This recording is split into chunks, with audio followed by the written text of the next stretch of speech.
All right, in the wake of an attempted terrorist attack on U.S. soil, it's more important than ever that the United States be ready to respond for any terrorist attack, or, get this, be on the offensive so they don't happen. But according to my next guest, the Secretary of the United States Air Force, we're not. We're not getting ready. In fact, we're being cut back. Deborah Lee joins us, the Secretary of the Air Force, Deborah Lee James. So, Ms. Secretary, thanks so much for joining us. What's your greatest concern?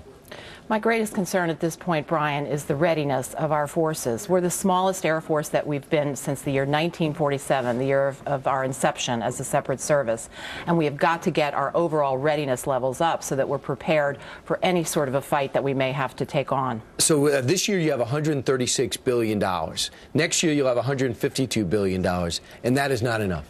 So what we are looking for is we are looking for the president's budget level. If we get that, then we feel that we will have adequate resources to go forward. What's that? That's 156. So 156. What is sequester going to do to that? It would take us down at least $10 billion if we have to live with that sequester level. And in terms of actual weapon systems or craft, what are we looking at? Are we looking at a slowdown on the F-35? Are we looking at a premature end to the Warthog?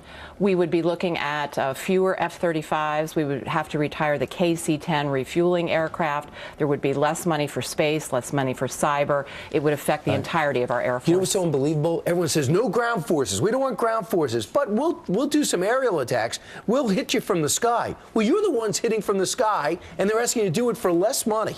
Well, you're right. Right now, the United States Air Force is carrying the lion's share of the load in the fight against ISIL. We've done 70% of the strikes.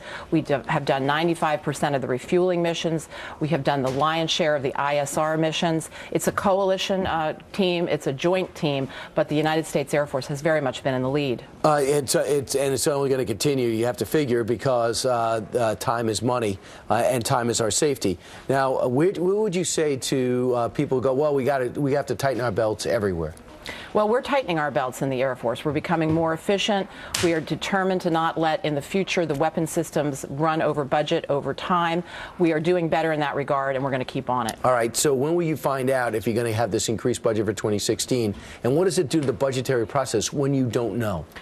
We hope to know by the 1st of October, which is the beginning of the fiscal year. However, most years it goes beyond that. Most years we have a continuing resolution. And my prediction is it will go beyond October 1st, perhaps into the November-December timeframe.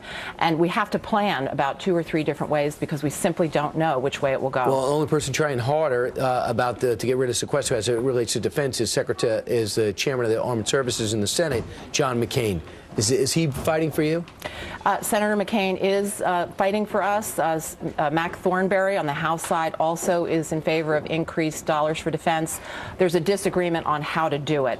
And of course, the president has said we need to lift the sequester for the whole of government.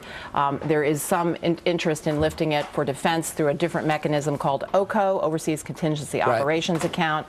But that will only help us for 1 year in spending. We have multi-year programs, and so it simply won't work for us. He has to do so much with less. It's not fair. Secretary of the Air Force, Deborah Lee James, thanks so much for coming in. Thank you, Brian. All right.